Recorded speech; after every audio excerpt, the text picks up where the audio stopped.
Hi friends, എജു plus learning ക്ലാസ്സസിൻ്റെ പുതിയൊരു വീഡിയോയിലേക്ക് എല്ലാവർക്കും സ്വാഗതം.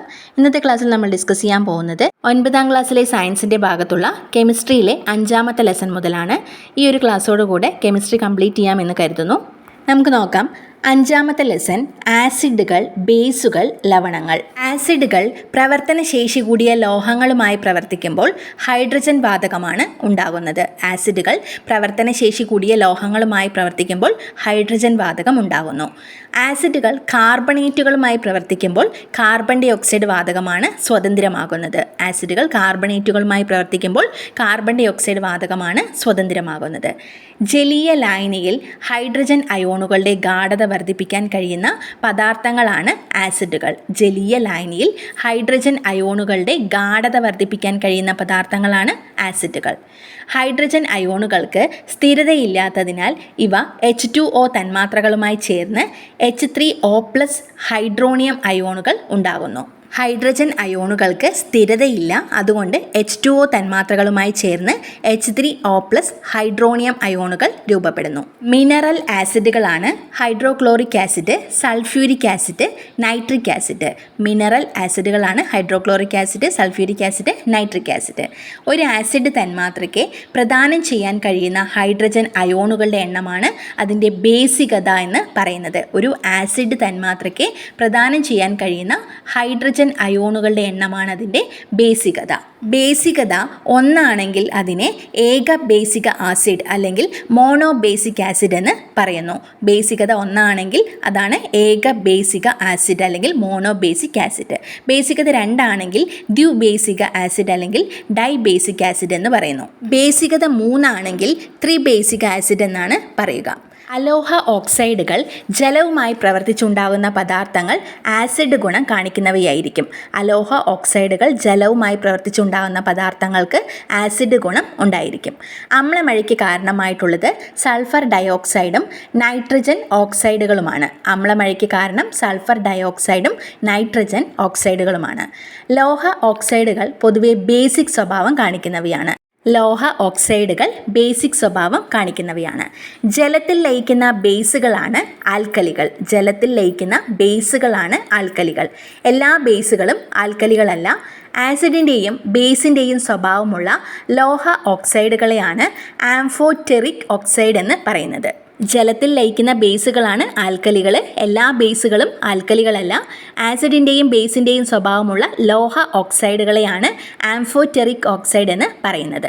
ജലീയ ലായനിയിൽ ഹൈഡ്രോക്സൈഡ് അയോണുകളുടെ ഗാഢത വർദ്ധിപ്പിക്കാൻ കഴിയുന്ന പദാർത്ഥങ്ങളാണ് ആൽക്കലികൾ. ജലീയ ലായനിയിൽ ഹൈഡ്രോക്സൈഡ് അയോണുകളുടെ ഗാഢത വർദ്ധിപ്പിക്കാൻ കഴിയുന്ന പദാർത്ഥങ്ങളാണ് ആൽക്കലികൾ. കാസ്റ്റിക് സോഡ എന്ന് പറയുന്നത് സോഡിയം ഹൈഡ്രോക്സൈഡാണ്. സോഡിയം ഹൈഡ്രോക്സൈഡാണ് കാസ്റ്റിക് സോഡ എന്ന് അറിയപ്പെടുന്നത്. കാൽസ്യം ഹൈഡ്രോക്സൈഡാണ് മിൽക്ക് ഓഫ് ലൈം എന്ന് അറിയപ്പെടുന്നത്. മിൽക്ക് ഓഫ് ലൈം കാൽസ്യം ഹൈഡ്രോക്സൈഡാണ്. കാസ്റ്റിക് പൊട്ടാഷ് എന്നറിയപ്പെടുന്നത് പൊട്ടാസ്യം ഹൈഡ്രോക്സൈഡാണ്. കാസ്റ്റിക് പൊട്ടാഷ് എന്ന പേരിൽ അറിയപ്പെടുന്നത് പൊട്ടാസ്യം ഹൈഡ്രോക്സൈഡാണ്. ആസിഡുകളെയും ബേസുകളെയും കുറിച്ചുള്ള ശാസ്ത്രീയമായ സിദ്ധാന്തമാണ് അറീനിയസ് സിദ്ധാന്തം. ആസിഡുകളെയും ബേസുകളെയും കുറിച്ചുള്ള ശാസ്ത്രീയ സിദ്ധാന്തമായിട്ടുള്ള അറീനിയസ് സിദ്ധാന്തം കൊണ്ടുവന്നത് 1887 സ്വാൻഡെ അറീനിയസ് ആണ്. സ്വാൻഡെ അറീനിയസ്. ഏതൊരു ആസിഡും ബേസും ജലത്തിൽ ലയിക്കുമ്പോൾ അവ അയോണുകളായി വിഭജിക്കപ്പെടുന്നു എന്നാണ് അറീനിയസ് സിദ്ധാന്തത്തിൽ പറയുന്നത്. ഏതൊരു ആസിഡും ബേസും ജലത്തിൽ ലയിക്കുമ്പോൾ അവ അയോണുകളായി വിഭജിക്കപ്പെടുന്നു. ജലീയ ലായനിയിൽ ഹൈഡ്രജൻ പ്ലസ് അയോണുകൾ സ്വതന്ത്രമാക്കാൻ കഴിയുന്നവയാണ് ആസിഡുകൾ. ജലീയ ലായനിയിൽ ഹൈഡ്രജൻ അയോണുകൾ സ്വതന്ത്രമാക്കാൻ കഴിയുന്നവയാണ് ആസിഡുകൾ. ജലീയ ലായനിയിൽ OH- അയോണുകൾ സ്വതന്ത്രമാക്കാൻ കഴിയുന്നവയാണ് ബേസുകൾ. ജലീയ ലായനിയിൽ OH- അയോണുകൾ സ്വതന്ത്രമാക്കാൻ കഴിയുന്നവയാണ് ബേസുകൾ. ആസിഡും ബേസും തമ്മിൽ പ്രവർത്തിച്ച് അവയുടെ ഗുണങ്ങൾ പരസ്പരം ഇല്ലാതാകുന്ന രാസപ്രവർത്തനങ്ങളാണ് നിർവീരീകരണ പ്രവർത്തനങ്ങൾ എന്ന് പറയുന്നത്. ആസിഡും ബേസും തമ്മിൽ പ്രവർത്തിച്ച് അവയുടെ ഗുണങ്ങൾ പരസ്പരം ഇല്ലാതാകുന്ന രാസപ്രവർത്തനങ്ങളാണ് നിർവീരീകരണ പ്രവർത്തനങ്ങൾ. ആമാശയത്തിലെ അസിഡിറ്റി കുറയ്ക്കാൻ ഉപയോഗിക്കുന്ന ഔഷധങ്ങളാണ് ആൻറ്റാസിഡുകൾ. ആമാശയത്തിലെ അസിഡിറ്റി കുറയ്ക്കാൻ ഉപയോഗിക്കുന്ന ഔഷധങ്ങളാണ് ആൻറ്റാസിഡുകൾ. കൃഷിയിടത്തിൽ കുമ്മായപ്പൊടി ചേർക്കുന്നത് അസിഡിറ്റി കുറയ്ക്കാനാണ്. കൃഷിയിടത്തിലെ കുമ്മായപ്പൊടി ചേർക്കുന്നത് അസിഡിറ്റി കുറയ്ക്കാനാണ്. ആൻറ്റാസിഡുകളിലെ ഘടകങ്ങളാണ് calcium carbonate, aluminium carbonate, aluminium hydroxide, sodium bicarbonate, magnesium hydroxide. ആൻറ്റാസിഡുകളിലെ ഘടകങ്ങളാണ് calcium carbonate, aluminium carbonate, aluminium hydroxide, sodium bicarbonate, magnesium hydroxide. പദാർത്ഥങ്ങളുടെ ആസിഡ് അല്ലെങ്കിൽ ബേസ് സ്വഭാവം കണ്ടുപിടിക്കുന്നതിൻ്റെ ശാസ്ത്രീയ മാർഗമാണ് pH മൂല്യം നിർണ്ണയിക്കൽ.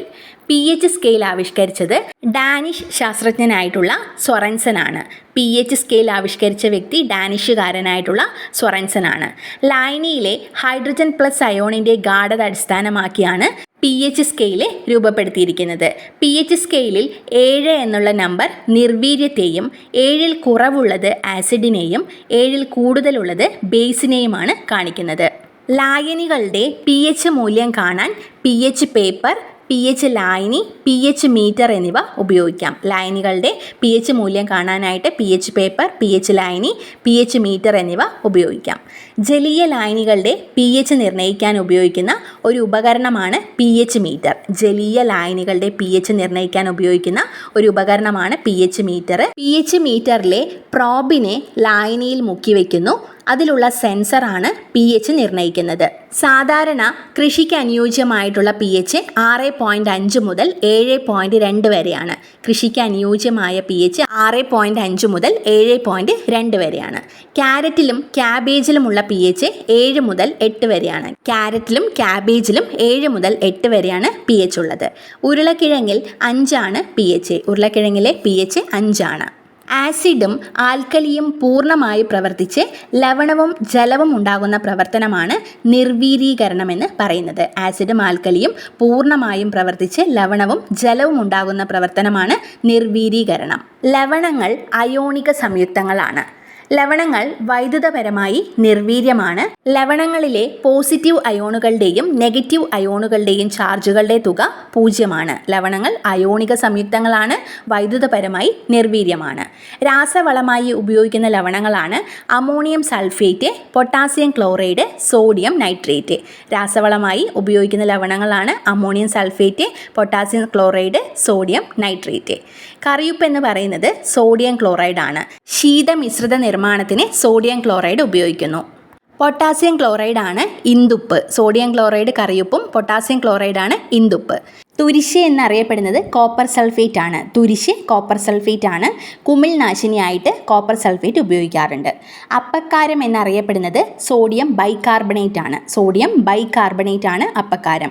അഗ്നിശമനികളിലെ സോഡിയം ബൈകാർബണേറ്റ് ഉപയോഗിക്കാറുണ്ട്. അലക്കുകാരം എന്നറിയപ്പെടുന്നത് സോഡിയം കാർബണേറ്റ് ആണ്. സോഡിയം കാർബണേറ്റ് ആണ് അലക്കുകാരം എന്ന് അറിയപ്പെടുന്നത്. ഗ്ലാസ് നിർമ്മാണത്തിന് സോഡിയം കാർബണേറ്റ് ആണ് ഉപയോഗിക്കുന്നത്. ജിപ്സം എന്നറിയപ്പെടുന്നത് കാൽസ്യം സൾഫേറ്റ് ആണ്. കാൽസ്യം സൾഫേറ്റ് ആണ് ജിപ്സം. വിനാഗിരിയിലെ pH 4.2 ആണ്. വിനാഗിരിയിലെ pH 4.2 ആണ്. ചുണ്ണാമ്പ് വെള്ളത്തിൻ്റെ pH 10.5 ആണ്. ചുണ്ണാമ്പ് വെള്ളത്തിലെ pH ആണ് 10.5. പാലിലെ pH 6.4 ആണ്. പാലിലുള്ള pH ആണ് 6.4. ജലത്തിൻ്റെ pH 7 ആണ്. ടൂത്ത് പേസ്റ്റിലെ pH 8.7 ആണ്. ടൂത്ത് പേസ്റ്റിലേത് 8.7 ആണ്. രക്തത്തിലെ pH 7.4 ആണ്. രക്തത്തിലുള്ള pH 7.4. അടുത്ത ലെസൺ അലോഹങ്ങൾ. അന്തരീക്ഷ വായുവിൽ അടങ്ങിയിട്ടുള്ള നൈട്രജൻ്റെ അളവ് 78.08 ആണ്. അന്തരീക്ഷ വായുവിൽ നൈട്രജൻ്റെ അളവ് 78.08 ആണ്. രണ്ടാം സ്ഥാനത്തുള്ളത് ഓക്സിജൻ ആണ്. 20.95 ആണ് ഓക്സിജൻ്റെ അളവ്. 20.95% ഓക്സിജൻ അന്തരീക്ഷ വായുവിലുള്ളത്. ആർഗൺ 0.9% അന്തരീക്ഷ വായുവിൽ അടങ്ങിയിട്ടുള്ളത്. ആർഗണിൻ്റെ അളവ് 0.9. കാർബൺ ഡൈ ഓക്സൈഡ് ആണ് 4ാം സ്ഥാനത്ത് വരുന്നത്. 0.038% കാർബൺ ഡൈ ഓക്സൈഡ് കാണപ്പെടുന്നത്. അന്തരീക്ഷ വായുവിൽ കാർബൺ ഡൈ ഓക്സൈഡിൻ്റെ അളവ് 0.038 0.38%. മറ്റുള്ളവയാണ് 0.032%. ആഹാര പദാർത്ഥങ്ങളിലുള്ള ഘടകമൂലകങ്ങളാണ് നോക്കാൻ പോകുന്നത്. അന്നജത്തിൽ അടങ്ങിയിരിക്കുന്നത് കാർബൺ, ഹൈഡ്രജൻ, ഓക്സിജൻ എന്നിവയാണ്. അന്നജം അല്ലെങ്കിൽ കാർബോഹൈഡ്രേറ്റിൽ അടങ്ങിയിരിക്കുന്ന ഘടകമൂലകങ്ങളാണ് കാർബൺ, ഹൈഡ്രജൻ, ഓക്സിജൻ. പ്രോട്ടീനിൽ അടങ്ങിയിരിക്കുന്നത് കാർബൺ, ഹൈഡ്രജൻ, ഓക്സിജൻ, നൈട്രജൻ എന്നിവയാണ്. പ്രോട്ടീനിൽ അടങ്ങിയിട്ടുള്ള മൂലകങ്ങളാണ് കാർബൺ, ഹൈഡ്രജൻ, ഓക്സിജൻ, നൈട്രജൻ. കൊഴുപ്പിൽ അടങ്ങിയിരിക്കുന്നത് കാർബൺ, ഹൈഡ്രജൻ, ഓക്സിജൻ എന്നിവയാണ്. കൊഴുപ്പിൽ അടങ്ങിയിട്ടുള്ള മൂലകങ്ങളാണ് കാർബൺ, ഹൈഡ്രജൻ, ഓക്സിജൻ. PVCയിൽ അടങ്ങിയിരിക്കുന്നത് കാർബണും ഹൈഡ്രജനും ക്ലോറിനുമാണ്. PVCയിൽ അടങ്ങിയിരിക്കുന്നത് കാർബൺ, ഹൈഡ്രജൻ, ക്ലോറിൻ എന്നിവയാണ്. പോളിത്തീനിൽ അടങ്ങിയിരിക്കുന്നത് കാർബണും ഹൈഡ്രജനുമാണ്. പോളിത്തീനിൽ അടങ്ങിയിട്ടുള്ള മൂലകങ്ങളാണ് കാർബൺ, ഹൈഡ്രജൻ. അടുത്തത് ഹൈഡ്രജനെ കുറിച്ചാണ് പഠിക്കുന്നത്. സൂര്യനിലും നക്ഷത്രങ്ങളിലുമുള്ള മുഖ്യ ഘടകം ഹൈഡ്രജനാണ്. സൂര്യനിലും നക്ഷത്രങ്ങളിലും കാണപ്പെടുന്ന മുഖ്യ ഘടകമാണ് ഹൈഡ്രജൻ. അന്തരീക്ഷ വായുവിൽ ചെറിയ അളവിലെ ഹൈഡ്രജൻ കാണപ്പെടുന്നുള്ളൂ. സ്വതന്ത്ര അവസ്ഥയിലാണ് ഹൈഡ്രജൻ കാണപ്പെടുന്നത്. 1766 ഹെൻറി കാവൻഡിഷാണ് ഈ ഹൈഡ്രജൻ വാതകം കണ്ടെത്തിയിട്ടുള്ളത്. കത്തുന്ന വായു എന്നാണ് അദ്ദേഹം ഹൈഡ്രജനെ വിശേഷിപ്പിച്ചത്. ജലം ഉണ്ടാകുന്നത് എന്ന അർത്ഥം വരുന്ന ഹൈഡ്രോജനസ് എന്ന വാക്കിൽ നിന്നാണ് ഹൈഡ്രജൻ എന്ന പദം ഉണ്ടായിട്ടുള്ളത്. ജലം ഉണ്ടാകുന്നത് എന്ന അർത്ഥം വരുന്ന ഹൈഡ്രോജനസ് എന്ന വാക്കിൽ നിന്നാണ് ഹൈഡ്രജൻ എന്ന വാക്ക് ഉണ്ടായിട്ടുള്ളത്. ഒരു സംയുക്തത്തിലെ ഒരു മൂലകത്തെ മറ്റൊരു മൂലകം ആദേശം ചെയ്യുന്ന രാസപ്രവർത്തനമാണ് ആദേശ രാസപ്രവർത്തനം. ഒരു സംയുക്തത്തിലെ ഒരു മൂലകത്തെ മറ്റൊരു മൂലകം ആദേശം ചെയ്യുന്ന രാസപ്രവർത്തനമാണ് ആദേശ രാസപ്രവർത്തനം അല്ലെങ്കിൽ ഡിസ്പ്ലേസ്മെൻറ്റ് അല്ലെങ്കിൽ സബ്സ്റ്റിറ്റ്യൂഷൻ റിയാക്ഷൻ എന്ന് പറയുന്നത്. ആദേശ രാസപ്രവർത്തനത്തിന് ഉദാഹരണമാണ് ലോഹങ്ങളും നേർപ്പിച്ച ആസിഡുകളുമായുള്ള പ്രവർത്തനം. രണ്ടോ അതിലധികമോ ലഘുപദാർത്ഥങ്ങൾ അല്ലെങ്കിൽ മൂലകമോ സംയുക്തമോ സംയോജിച്ച് ഒരു സംയുക്തം ഉണ്ടാകുന്ന രാസപ്രവർത്തനത്തെയാണ് സംയോജന രാസപ്രവർത്തനം എന്ന് പറയുന്നത്. രണ്ടോ അതിലധികമോ ലഘുപദാർത്ഥങ്ങൾ സംയോജിച്ച് ഒരു സംയുക്തം ഉണ്ടാകുന്ന രാസപ്രവർത്തനമാണ് സംയോജന രാസപ്രവർത്തനം. ഉദാഹരണത്തിന് ഹൈഡ്രജൻ്റെയും ഓക്സിജൻ്റെയും തന്മാത്ര യോജിച്ച് ജലം ഉണ്ടാകുന്നത് സംയോജന രാസപ്രവർത്തനമാണ്. സൂര്യപ്രകാശത്തിൻ്റെ സാന്നിധ്യത്തിൽ ഹൈഡ്രജൻ ക്ലോറിനുമായി ചേർന്ന് ഹൈഡ്രജൻ ക്ലോറൈഡ് ഉണ്ടാവുന്നു. സൂര്യപ്രകാശത്തിൻ്റെ സാന്നിധ്യത്തിൽ ഹൈഡ്രജൻ ക്ലോറിനുമായി ചേർന്ന് ഹൈഡ്രജൻ ക്ലോറൈഡാണ് ഉണ്ടാവുന്നത്. ഹൈഡ്രജൻ്റെ ഉപയോഗങ്ങളാണ് അമോണിയ, മെത്തനോൾ എന്നിവയുടെ വ്യാവസായിക നിർമ്മാണത്തിന് ഉപയോഗിക്കുന്നു. അമോണിയ, മെത്തനോൾ എന്നിവയുടെ വ്യാവസായിക നിർമ്മാണത്തിന് ഹൈഡ്രജൻ ഉപയോഗിക്കുന്നു. അപൂരിത എണ്ണകളെ പൂരിതമാക്കുന്നതിന് ഹൈഡ്രജനാണ് ഉപയോഗിക്കുന്നത്. അപൂരിത എണ്ണകളെ പൂരിതമാക്കുന്നതിന് ഹൈഡ്രജൻ ഉപയോഗിക്കുന്നു. ഇന്ധനമായിട്ട് ഉപയോഗിക്കാറുണ്ട്. കത്തുന്ന വാതകമാണ് ഹൈഡ്രജൻ. കത്തുന്ന വാതകമാണ് ഹൈഡ്രജൻ. കലോറി മൂല്യം കൂടിയ ഇന്ധനമാണ് ഹൈഡ്രജൻ. കലോറി മൂല്യം കൂടിയ ഇന്ധനമാണ് ഹൈഡ്രജൻ. ഒരു യൂണിറ്റ് മാസ് ഇന്ധനം പൂർണ്ണമായി ജ്വലിക്കുമ്പോൾ സ്വതന്ത്രമാക്കുന്ന താപോർജ്ജമാണ് ആ ഇന്ധനത്തിൻ്റെ കലോറിക മൂല്യം എന്ന് പറയുന്നത്. ഒരു യൂണിറ്റ് മാസ് ഇന്ധനം പൂർണ്ണമായി ജ്വലിക്കുമ്പോൾ സ്വതന്ത്രമാക്കുന്ന താപോർജ്ജമാണ് ആ ഇന്ധനത്തിൻ്റെ കലോറിക മൂല്യം. ബഹിരാകാശ വാഹനങ്ങളിലും അന്തർവാഹിനികളിലും ഫ്യുവൽ സെല്ലുകൾ ഉപയോഗിക്കുന്നുണ്ട്. ഹൈഡ്രജൻ ഉപയോഗിച്ചുള്ള ഫ്യുവൽ സെല്ലുകൾ ബഹിരാകാശ വാഹനങ്ങളിലും അന്തർവാഹിനികളിലും ഉപയോഗിക്കുന്നു. ഇതിൻ്റെ പ്രത്യേകത ഇതിന് മലിനീകരണമില്ല, ഉയർന്ന പ്രവർത്തനക്ഷമതയാണ് ഉള്ളത്. ഹൈഡ്രജൻ വാതകവും ഓക്സിജൻ വാതകവും ഉപയോഗിച്ച് പ്രത്യേക സംവിധാനത്തിലൂടെ വൈദ്യുതി ഉൽപ്പാദിപ്പിക്കുന്ന സെല്ലുകളാണ് ഹൈഡ്രജൻ ഓക്സിജൻ ഫ്യുവൽ സെല്ലുകൾ. ഹൈഡ്രജൻ വാതകവും ഓക്സിജൻ വാതകവും ഉപയോഗിച്ച് പ്രത്യേക സംവിധാനത്തിലൂടെ വൈദ്യുതി ഉൽപ്പാദിപ്പിക്കുന്ന സെല്ലുകളാണ് ഹൈഡ്രജൻ ഓക്സിജൻ ഫ്യുവൽ സെല്ലുകൾ. അടുത്തത് ഓക്സിജനെ കുറിച്ചാണ്. ഭൂവൽക്കത്തിൽ ഏറ്റവും കൂടുതലുള്ള മൂലകം ഓക്സിജനാണ്. ഭൂവൽക്കത്തിൽ ഏറ്റവും കൂടുതലുള്ള മൂലകം ഓക്സിജനാണ്. ഓക്സിജൻ കണ്ടെത്തിയത് 1774 ജോസഫ് പ്രീസ്ലിയാണ്. ജോസഫ് പ്രീസ്ലിയാണ് 1774 ഓക്സിജൻ കണ്ടെത്തിയത്. ഓക്സിജൻ എന്ന പേര് നൽകിയത് ലാവോസിയെ ആണ്. ആസിഡ് ഉണ്ടാക്കുന്നത് എന്ന അർത്ഥമുള്ള ഓക്സിജനസ് എന്ന വാക്കിൽ നിന്നാണ് ഓക്സിജൻ എന്ന വാക്ക് രൂപം കൊണ്ടിട്ടുള്ളത്. ആസിഡ് ഉണ്ടാക്കുന്നത് എന്ന അർത്ഥമുള്ള ഓക്സിജനസ് എന്ന വാക്കിൽ നിന്നാണ് ഓക്സിജൻ എന്ന പേര് ലഭിച്ചിട്ടുള്ളത്. ഭൂവൽക്കത്തിൽ 45 മുതൽ 50% വരെ ഓക്സിജൻ കാണപ്പെടുന്നു. ഭൂവൽക്കത്തിൽ 45 മുതൽ 50% വരെ ഓക്സിജനാണ്. ജലത്തിൽ 88% മുതൽ 90% വരെ ഓക്സിജൻ അടങ്ങിയിരിക്കുന്നു. ധാതുക്കളിൽ 45 മുതൽ 50% വരെയാണ് അടങ്ങിയിട്ടുള്ളത്. ഭൂവൽക്കത്തിൽ 45 to 50%, ജലത്തിൽ 88 to 90%, ധാതുക്കളിൽ 45 to 50% ഓക്സിജൻ അടങ്ങിയിരിക്കുന്നത്. അന്തരീക്ഷ വായുവിൽ 21% ഓക്സിജന്റെ അളവ്. അന്തരീക്ഷ വായുവിൽ ഓക്സിജൻ കാണപ്പെടുന്നത് 21%. സസ്യങ്ങളിൽ 60 മുതൽ 70% വരെ ഓക്സിജനാണ്. ജന്തുക്കളിലും 60 മുതൽ 70% വരെ ഓക്സിജൻ കാണപ്പെടുന്നു.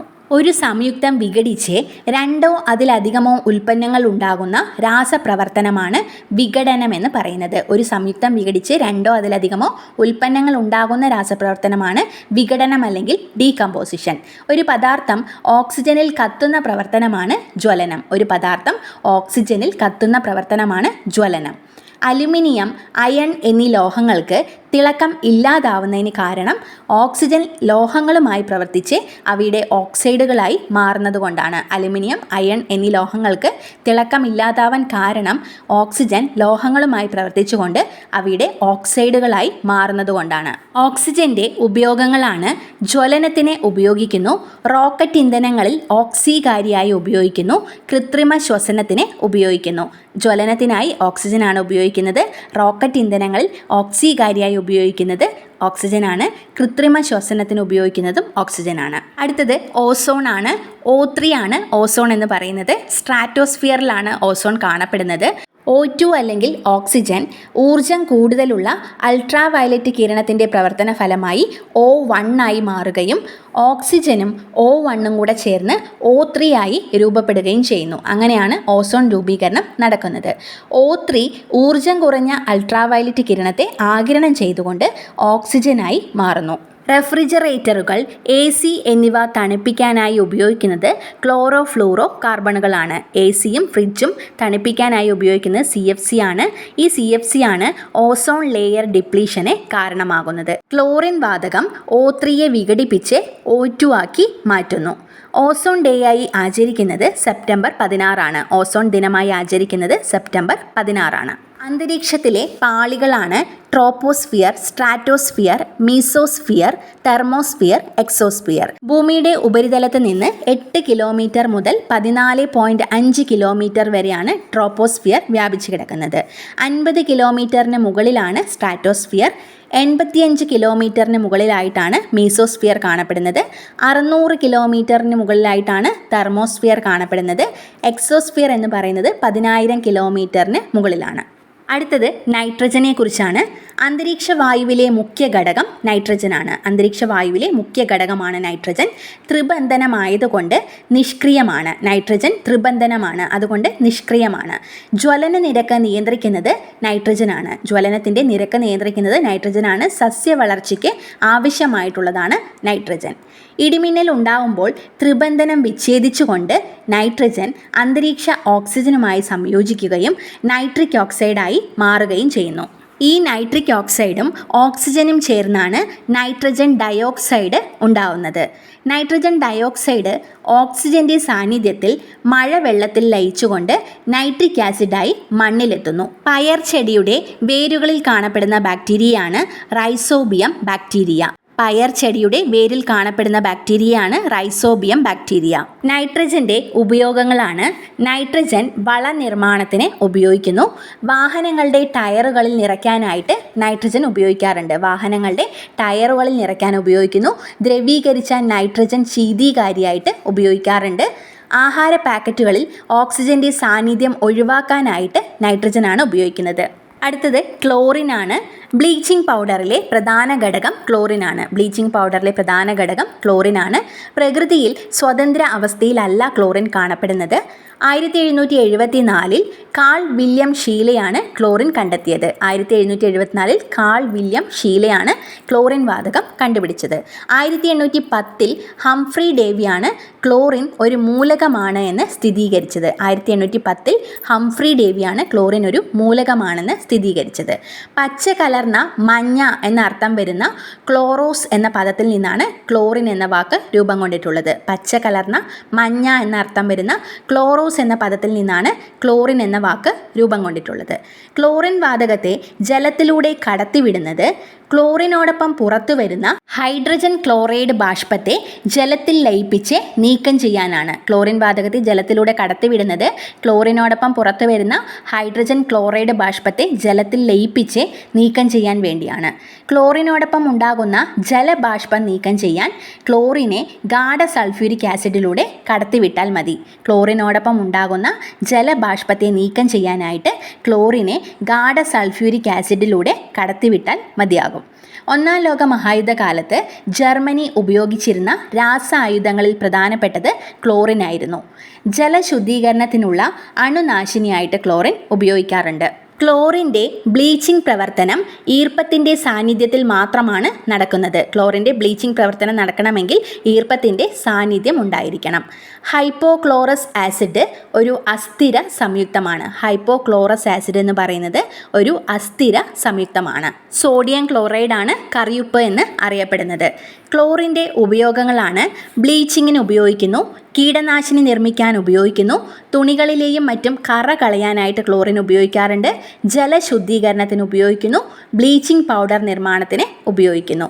ക്ലോറിൻ ഉപയോഗിക്കുന്നത് ബ്ലീച്ചിങ്ങിന്, കീടനാശിനി നിർമ്മിക്കാൻ, തുണികളിലെയും മറ്റും കറ കളയാനായിട്ട്, ജലം ശുദ്ധീകരിക്കാൻ, ബ്ലീച്ചിങ് പൗഡർ നിർമ്മിക്കാൻ. ഈർപ്പരഹിതമായ കുമ്മായപ്പൊടിയിലൂടെ ഈർപ്പരഹിതമായ ക്ലോറിൻ വാതകം കടത്തിവിട്ടാണ് ബ്ലീച്ചിങ് പൗഡർ നിർമ്മിക്കുന്നത്. ബ്ലീച്ചിങ് പൗഡറും ജലവും ചേരുന്ന സമയത്ത് ക്ലോറിൻ വാതകമാണ് ഉണ്ടാവുന്നത്. ഏതെങ്കിലും ഒരു ലവണ ലായനിയിൽ സിൽവർ നൈട്രേറ്റ് ചേർക്കുമ്പോൾ തൈര് പോലുള്ള വെളുത്ത അവക്ഷിപ്തം ഉണ്ടാകുകയും അത് അമോണിയ ലായനിയിൽ ലയിക്കുകയും ചെയ്താൽ അത് ക്ലോറൈഡ് ലവണമാണെന്ന് പറയാൻ സാധിക്കും. ലവണ ലായനിയിൽ സിൽവർ നൈട്രേറ്റ് ചേർക്കുമ്പോൾ തൈര് പോലുള്ള വെളുത്ത അവക്ഷിപ്തം ഉണ്ടാകുകയും അത് അമോണിയ ലായനിയിൽ ലയിക്കുകയും ചെയ്താൽ അത് ക്ലോറൈഡ് ലവണമാണെന്ന് പറയാം. രണ്ട് സംയുക്തങ്ങൾ തമ്മിൽ പ്രവർത്തിക്കുമ്പോൾ അയോണുകളെ പരസ്പരം വച്ചുമാറി പുതിയ രണ്ട് സംയുക്തങ്ങൾ ഉണ്ടാകുന്ന രാസപ്രവർത്തനമാണ് ദ്വിവിഘടനം അല്ലെങ്കിൽ ഡബിൾ ഡീകമ്പോസിഷൻ എന്ന് പറയുന്നത്. രണ്ട് സംയുക്തങ്ങൾ തമ്മിൽ പ്രവർത്തിക്കുമ്പോൾ അയോണുകളെ പരസ്പരം വച്ചുമാറി പുതിയ രണ്ട് സംയുക്തങ്ങൾ ഉണ്ടാകുന്ന രാസപ്രവർത്തനത്തെയാണ് ദ്വിവിഘടനം അല്ലെങ്കിൽ ഡബിൾ ഡീകമ്പോസിഷൻ എന്ന് പറയുന്നത്. അവസാനത്തെ ലെസനാണ് കാർബണിൻ്റെ ലോകം. പ്രകൃതിയിൽ മൂലക അവസ്ഥയിലും സംയുക്ത അവസ്ഥയിലും കാർബൺ കാണപ്പെടുന്നുണ്ട്. പദാർത്ഥങ്ങൾ ജ്വലനശേഷം കരി അവശേഷിപ്പിക്കാൻ കാരണം കാർബൺ ഉള്ളതുകൊണ്ടാണ്. ഒരു പദാർത്ഥം ജ്വലിച്ചതിന് ശേഷം കരി അവശേഷിക്കുന്നുണ്ടെങ്കിൽ അതിന് കാരണം കാർബൺ ഉള്ളതുകൊണ്ടാണ്. വസ്തുക്കൾ കത്തുമ്പോൾ കറുത്ത പുക ഉണ്ടാകാൻ കാരണം കാർബൺ ആണ്. കാർബണിൻ്റെ അലോട്രോപ്സ് അല്ലെങ്കിൽ രൂപാന്തരങ്ങളാണ് വജ്രം, ഗ്രാഫൈറ്റ്, ഫുള്ളറിൻ, ഗ്രാഫീൻ. കാർബണിൻ്റെ ക്രിസ്റ്റലീയ രൂപാന്തരമാണ് വജ്രം, ഗ്രാഫൈറ്റ്, ഫുള്ളറിൻ, ഗ്രാഫീൻ. ഒരേ രാസഗുണത്തോടും വ്യത്യസ്ത ഭൗതിക ഗുണങ്ങളോടും കൂടിയ ഒരു മൂലകത്തിൻ്റെ തന്നെ വിവിധ രൂപങ്ങളെ രൂപാന്തരങ്ങളെന്ന് പറയാം. ഈ പ്രതിഭാസത്തെ പറയുന്നത് രൂപാന്തരത്വം എന്നാണ്. ഒരേ രാസഗുണത്തോടും വ്യത്യസ്ത ഭൗതിക ഗുണങ്ങളോടും കൂടിയ ഒരു മൂലകത്തിൻ്റെ തന്നെ വിവിധ രൂപങ്ങളെയാണ് രൂപാന്തരങ്ങളെന്ന് പറയുന്നത്. വജ്രത്തിൻ്റെ കാഠിന്യത്തിന് കാരണം സഹസംയോജന ബന്ധനമാണ്. വജ്രത്തിൻ്റെ സഹസംയോജന ബന്ധനമാണ്. കാർബണിൻ്റെ ഏറ്റവും കാഠിന്യമുള്ള രൂപാന്തരമാണ് വജ്രം. വജ്രം സുതാര്യമാണ്, വൈദ്യുത ചാലകമല്ല, ഉയർന്ന താപചാലകതയുള്ളതാണ് വജ്രം.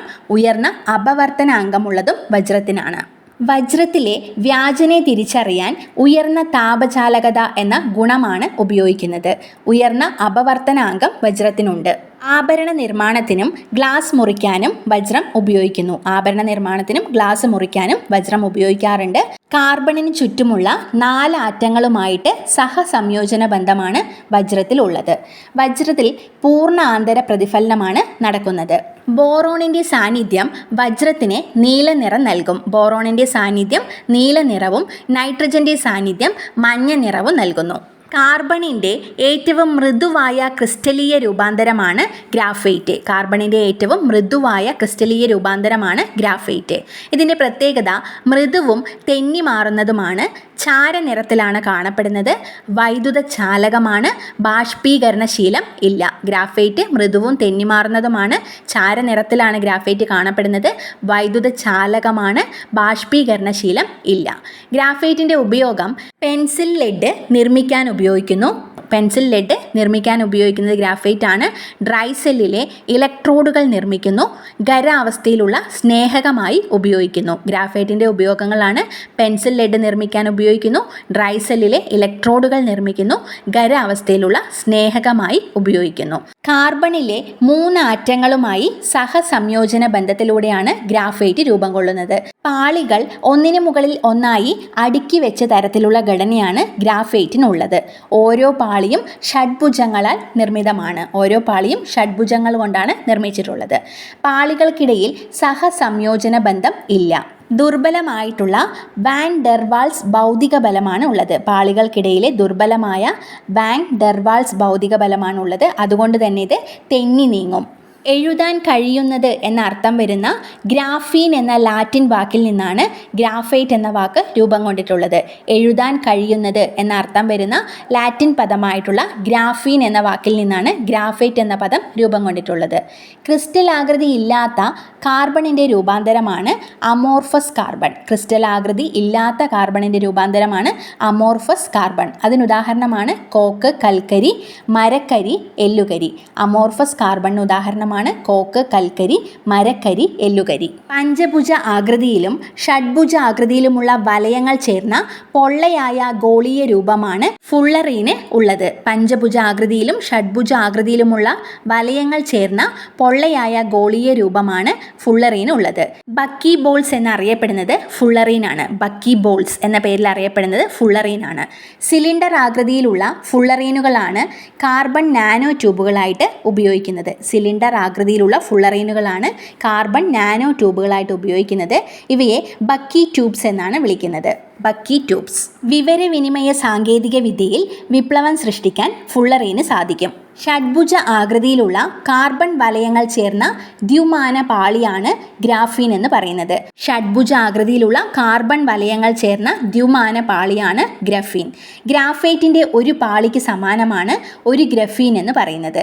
ഗ്രാഫൈറ്റ്, ഫുള്ളറീൻ എന്നിവയുടെ അടിസ്ഥാന യൂണിറ്റ് ഗ്രാഫീനാണ്. ഗ്രാഫൈറ്റ്, ഫുള്ളറീൻ എന്നിവയുടെ അടിസ്ഥാന യൂണിറ്റ് ഗ്രാഫീനാണ്. സ്റ്റീലിനേക്കാൾ 200 മടങ്ങ് ബലം ഗ്രാഫീനുണ്ട്. സ്റ്റീലിനേക്കാൾ 200 മടങ്ങ് ബലമുള്ള കാർബണിൻ്റെ രൂപാന്തരമാണ് ഗ്രാഫീൻ. താപചാലകവും വൈദ്യുത ചാലകവുമാണ്. ഗ്രാഫീൻ താപചാലകമാണ്, വൈദ്യുത ചാലകവുമാണ്. നാനോ ടെക്നോളജി രംഗത്ത് വൻ വിപ്ലവം സൃഷ്ടിക്കാൻ കഴിവുള്ളതാണ് ഗ്രാഫീൻ. ഇൻഫ്രാറെഡ് രശ്മികൾ താപീയ വികിരണമാണ് ഇൻഫ്രാറെഡ് രശ്മികൾ. അന്തരീക്ഷ വായുവിൽ കാർബൺ ഡൈ ഓക്സൈഡിൻ്റെ അളവ് വർദ്ധിക്കുന്നത് മൂലം താപനില ഉയരുന്നതിനെയാണ് ഹരിതാലയ പ്രഭാവം അല്ലെങ്കിൽ ഗ്രീൻ ഹൗസ് എഫക്റ്റ് എന്ന് പറയുന്നത്. ഹരിതാലയ പ്രഭാവം മൂലം ഭൂമിയുടെയും അന്തരീക്ഷത്തിൻ്റെയും ശരാശരി താപനില ഉയരുന്നതിനെയാണ് ആഗോള താപനം അല്ലെങ്കിൽ ഗ്ലോബൽ വാർമിംഗ് എന്ന് പറയുന്നത്. കാർബൺ ഡൈ ഓക്സൈഡിൻ്റെ ഉപയോഗങ്ങളാണ് അഗ്നിശമനികളിൽ ഉപയോഗിക്കുന്നു. അഗ്നിശമനികളിൽ കാർബൺ ഡൈ ഓക്സൈഡ് ഉപയോഗിക്കുന്നു. സോഡ വാട്ടർ, സോഫ്റ്റ് ഡ്രിങ്ക്സ് എന്നിവ നിർമ്മിക്കാൻ കാർബൺ ഡൈ ഓക്സൈഡ് ഉപയോഗിക്കാറുണ്ട്. സോഡ വാട്ടറും സോഫ്റ്റ് ഡ്രിങ്ക്സ് നിർമ്മിക്കാനും കാർബൺ ഡൈ ഓക്സൈഡ് ഉപയോഗിക്കുന്നു. വാഷിംഗ് സോഡ, ബേക്കിംഗ് സോഡ എന്നിവയുടെ നിർമ്മാണത്തിന് ഉപയോഗിക്കുന്നു. യൂറിയ പോലുള്ള രാസവള നിർമ്മാണത്തിന് കാർബൺ ഡൈ ഓക്സൈഡാണ് ഉപയോഗിക്കുന്നത്. വാഷിംഗ് സോഡ, ബേക്കിംഗ് സോഡ നിർമ്മാണത്തിന്, യൂറിയ പോലുള്ള രാസവള നിർമ്മാണത്തിന്, കൃത്രിമ ശ്വാസോച്ഛ്വാസത്തിന് ഉപയോഗിക്കുന്ന കാർബോജനിൽ കാർബൺ ഡൈ ഓക്സൈഡ് ഉപയോഗിക്കാറുണ്ട്. കൃത്രിമ ശ്വാസോച്ഛ്വാസത്തിന് ഉപയോഗിക്കുന്നത് കാർബോജനാണ്. ഇതിൽ 95% ഓക്സിജനും 5% കാർബൺ ഡൈ ഓക്സൈഡുമാണ് അടങ്ങിയിട്ടുള്ളത്. കാർബൺ ഡൈ ഓക്സൈഡിൻ്റെ ഖരരൂപമായിട്ടുള്ള ഡ്രൈ ഐസാണ് ശീതീകാരിയായിട്ടും സ്റ്റേജ് ഷോകളിൽ മേഘസമാനമായ ദൃശ്യങ്ങൾ നിർമ്മിക്കാനും ഉപയോഗിക്കുന്നത്. കാർബൺ ഡൈ ഓക്സൈഡിൻ്റെ ഖരരൂപമാണ് ഡ്രൈ ഐസ്. ഇതാണ് ശീതീകാരിയായിട്ടും സ്റ്റേജ് ഷോകളിൽ മേഘസമാനമായ ദൃശ്യങ്ങൾ നിർമ്മിക്കാനും ഉപയോഗിക്കുന്നത്. അഗ്നിശമന ഉപകരണം ഡ്രൈ പൗഡർ, ഫയർ എക്സ്റ്റിങ്ക്വിഷർ വിഭാഗത്തിലാണ് പെടുന്നത്. ഡ്രൈ പൗഡർ, ഫയർ എക്സ്റ്റിങ്ക്വിഷർ വിഭാഗത്തിലാണ് അഗ്നിശമന ഉപകരണം ഉൾപ്പെടുന്നത്. ABC ഡ്രൈ പൗഡർ എന്നറിയപ്പെടുന്ന രാസവസ്തുവാണ് ഇതിൽ ഉപയോഗിക്കുന്നത്. മോണോ അമോണിയം ഫോസ്ഫേറ്റിൻ്റെയും അമോണിയം സൾഫേറ്റിൻ്റെയും മിശ്രിതമാണ് ABC dry powder. Mono ammonium ഫോസ്ഫേറ്റിൻ്റെയും അമോണിയം സൾഫേറ്റിൻ്റെയും മിശ്രിതമാണ് ABC ഡ്രൈ പൗഡർ. ദ്രാവകങ്ങൾക്ക് തീപിടിക്കുകയാണെങ്കിൽ ഈ പൗഡർ ദ്രാവക ബാഷ്പീകരണത്തെ തടഞ്ഞ് തീ പടരുന്നത് ഒഴിവാക്കും. ഇത്തരം അഗ്നിശമനികൾ DCP അഗ്നിശമനികൾ എന്ന പേരിലാണ് അറിയപ്പെടുന്നത്. ഓക്സിജന്റെ അളവ് കുറഞ്ഞ അവസ്ഥയിൽ അപൂർണ ജ്വലനം നടക്കുമ്പോഴാണ് കാർബൺ മോണോക്സൈഡ് ഉണ്ടാവുന്നത്. ഓക്സിജന്റെ അളവ് കുറഞ്ഞ അവസ്ഥയിൽ അപൂർണ ജ്വലനം നടക്കുമ്പോഴാണ് കാർബൺ മോണോക്സൈഡ് ഉണ്ടാവുന്നത്. കാർബൺ മോണോക്സൈഡ് ഹീമോഗ്ലോബിനുമായി ചേർന്ന് കാർബോക്സി ഹീമോഗ്ലോബിൻ രൂപപ്പെടുന്നു. കാർബൺ മോണോക്സൈഡിൻ്റെ ഉപയോഗമാണ് വാതക ഇന്ധനമായി ഉപയോഗിക്കുന്നു. കാർബൺ മോണോക്സൈഡ് വാതക ഇന്ധനമായി ഉപയോഗിക്കുന്നു. വ്യാവസായിക ഇന്ധനങ്ങളായിട്ടുള്ള വാട്ടർ ഗ്യാസ്, പ്രൊഡ്യൂസർ ഗ്യാസ് എന്നിവ നിർമ്മിക്കാൻ ഉപയോഗിക്കുന്നു. കാർബൺ മോണോക്സൈഡും ഹൈഡ്രജനും ചേർന്നതാണ് വാട്ടർ ഗ്യാസ്. കാർബൺ മോണോക്സൈഡും നൈട്രജനും ചേർന്നതാണ് പ്രൊഡ്യൂസർ ഗ്യാസ്. ലോഹ നിർമ്മാണ പ്രക്രിയയിൽ നിരോക്സീകാരിയായിട്ട് കാർബൺ മോണോക്സൈഡ് ഉപയോഗിക്കാറുണ്ട്. ലോഹ നിർമ്മാണ പ്രക്രിയയിലെ നിരോക്സീകാരിയായിട്ട് ഉപയോഗിക്കുന്നു. കാർബൺ മോണോക്സൈഡും കാർബൺ ഡൈ ഓക്സൈഡ്, കാർബണേറ്റുകൾ, ബൈകാർബണേറ്റുകൾ തുടങ്ങിയ അജൈവ സംയുക്തങ്ങൾ ഒഴിച്ചുള്ള കാർബണിക സംയുക്തങ്ങളാണ് ഓർഗാനിക് സംയുക്തങ്ങൾ എന്ന് പറയുന്നത്. Carbon monoxide, carbon dioxide, കാർബണേറ്റുകൾ, ബൈകാർബണേറ്റുകൾ തുടങ്ങിയ അജൈവ സംയുക്തങ്ങൾ ഒഴിച്ചുള്ള കാർബണിക സംയുക്തങ്ങളാണ് ഓർഗാനിക് സംയുക്തങ്ങൾ. കാർബണിൻ്റെ ബാഹ്യതമ ഷെല്ലിൽ 4 ഇലക്ട്രോണാണ് ഉണ്ടായിരിക്കുക. കാർബണും ഹൈഡ്രജനും മാത്രം അടങ്ങിയിട്ടുള്ള സംയുക്തങ്ങളാണ് ഹൈഡ്രോ കാർബണുകൾ. ഒരേ മൂലകത്തിൻ്റെ ആറ്റങ്ങൾക്ക് പരസ്പരം സംയോജിക്കാനുള്ള കഴിവാണ് കാറ്റിനേഷൻ എന്ന് പറയുന്നത്. കാറ്റിനേഷൻ കൂടുതലുള്ളത് കാർബണിനാണ്. കാർബണിൻ്റെ പ്രത്യേകതകളാണ്: കാർബണിൻ്റെ സംയോജകത 4ആണ്, കാറ്റിനേഷൻ കൂടുതലാണ്, ഏകബന്ധനം, ദ്വിബന്ധനം, ത്രിബന്ധനം എന്നിവ കാർബണിന് സാധ്യമാണ്. ശൃംഖല, വലയ, ശാഖകളോട് കൂടിയ രൂപത്തിൽ സംയുക്തങ്ങൾ ഉണ്ടാക്കാൻ കാർബണിന് സാധിക്കും. ശൃംഖലാരൂപത്തിലും വലയ രൂപത്തിലും ശാഖകളോട് കൂടിയ രൂപത്തിലും സംയുക്തങ്ങൾ ഉണ്ടാക്കാൻ കാർബണിന് സാധിക്കും. ഇത്രയും കാര്യങ്ങളാണ് ഈ ഒരു ക്ലാസ്സിൽ ഉൾപ്പെടുത്തിയിട്ടുള്ളത്. വീഡിയോ കുറച്ച് ലെങ്ത് കൂടി, എങ്കിലും ഇത് പൂർണ്ണമായും പഠിച്ചെടുക്കുക. വളരെ ഇമ്പോർട്ടൻ്റ് ആയിട്ടുള്ള കാര്യമാണ്. ഈ ബേസിക്സ് അറിഞ്ഞാൽ മാത്രമേ നമുക്ക് കൂടുതൽ കാര്യങ്ങൾ മനസ്സിലാക്കാൻ സാധിക്കുള്ളൂ. അപ്പോൾ ഈ വീഡിയോ നിങ്ങൾക്ക് യൂസ്ഫുൾ ആയെങ്കിൽ മറ്റുള്ളവർക്ക് കൂടെ ഒന്ന് ഷെയർ ചെയ്ത് കൊടുക്കുക. അതോടൊപ്പം വീഡിയോ ലൈക്ക് ചെയ്യാനും ചാനൽ സബ്സ്ക്രൈബ് ചെയ്യാനും മറക്കരുത്. നിങ്ങളുടെ അഭിപ്രായങ്ങൾ കമൻറ്റിലൂടെ അറിയിക്കുക. നമുക്ക് മറ്റൊരു ക്ലാസ്സുമായി കാണാം. താങ്ക്